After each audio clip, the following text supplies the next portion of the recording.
Here's one of what I would call the seven deadly sins of marketing a horse property. Treating a horse property like it's just a luxury home with a barn. Around here in the Littleton, Denver metro area, the price of land alone means that many horse properties fall into what we think of as a luxury price point, so they're often marketed like traditional luxury listings. Kitchens, beautiful finishes, beautiful views, and those things matter, but that's not necessarily what makes it a great horse property or what makes the right buyer want it. When I'm evaluating a horse property, of course, I start with the house. I look at the condition, updates, layout, location, and quality, just like you would with any other home. But that's only one part of the value because the horse property buyer isn't just buying a house. They're buying the land, the horse improvements, the functionality, and ultimately a very particular way of living. So you can't understand the value of the property just by looking at the house alone. Here's something that I wish more buyers understood. More acreage does not automatically mean more value. When I look at land, I'm asking how much of it is actually usable. Is it flat or sloped, fenced, irrigated? Can you create a turnout? Can you get a truck and trailer where it needs to go? Where could you ride? Because a really functional 10 acres can be far more valuable to a horse owner than 20 acres that doesn't actually work for horses. It's not just acreage, it's usable acreage.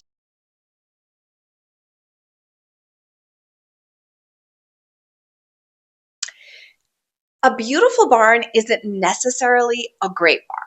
When I look at horse facilities, I'm not just checking whether there's a barn, arena, fencing, and water. I'm looking at how everything works together. Where does the hay go? Can I turn my trailer around? How does turnout work? How far am I carrying things when it's 10 degrees outside? Those little details may never show up on a traditional comp sale, but a horse person walks the property and notices them immediately. That's why thinking like a horse person really matters. One of the most important questions I ask when evaluating a horse property is, who is actually going to buy this? Because horse properties are incredibly personal.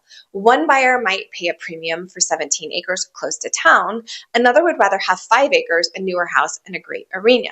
Someone else probably cares more about pasture or trail access. There is not one definition of the perfect horse property, but understanding what makes a particular property valuable to its particular buyer is really part of the understanding its value. I recently evaluated a horse property with significantly more acreage than almost anything surrounding it. The home wasn't the newest or the most updated, so if I compared it to only traditional homes at a similar price point, I wouldn't really be answering the right question. The better question was, what makes this property valuable to the person who's actually looking for it? That's why valuing a horse property requires more than comps. You have to understand the house, the land, the horse facilities, and the functionality, as well as the specific buyer. If you're considering selling a horse property and you're wondering what it might actually be worth or how I would position it for the right buyer, I'd be happy to take a look. I'm Jasmine Kendig, and this is Littleton Equestrian Living.